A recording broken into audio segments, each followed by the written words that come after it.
Magandang araw po sa ating lahat. Pagpalain tayo ng Diyos.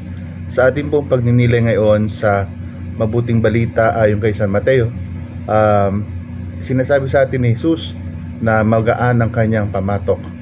Hindi na sinasabi po sa atin na walang anumang pamatok na papasanin tayo kapag siya ang kasama natin, kundi ang sinabi niya ay magaan ang kanyang pamatok.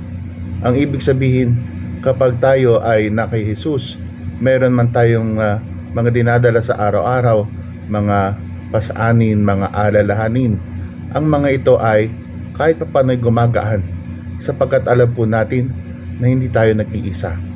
Sino ba naman ang gusto na siya ay mag-isang pumasaan ng lahat, no? Sabi nga ng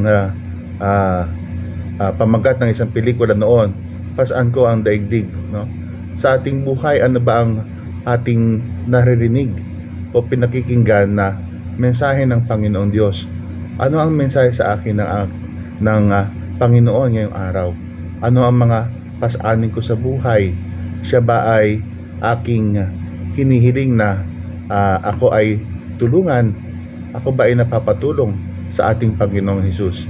Sapagkat alam natin na sa buhay, napakaraming mga alalahanin sa buong maghapon, kahit nga hanggang gabi, no?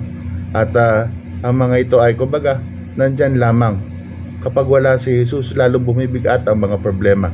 Kapag nandyan si Jesus, kahit na may mga problema o suliranin, kahit pa paano naiibsan yung tinatawag na sakit, sapagkat alam natin na si Jesus ay marunong dumamay sa atin. Siya na nagpakasakit at namatay pakundangan sa atin.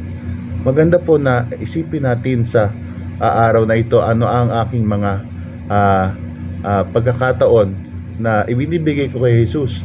Isinusuko ko yung mga tukso na akuin lahat ang mga bagay-bagay, no? At sa aking kapwa, ano ang aking mga naibibigay na tulong, pakikinig, pagdamay, yung mabigyan ko man lamang ng panahon ang aking kapwa, lalo na yung mga biglang humihingi ng tulong, biglang humihingi ng taingang nakikinig sa kanila. Ito po ang mensahe ni Jesus sa ating ngayong araw na ito, na kung papaano siya ay nag-aalok ng ginhawa. Tayo rin sana mag-alok ng tinatawag na yung ginhawa sa ating kapwa, na hindi man natin malutas ang kanilang mga problema, ay nandun tayo upang makinig, dumamay, at mag-alok ng mga salitang nakakapagbuhay ng loob, nakapagpapabalik loob sa Diyos.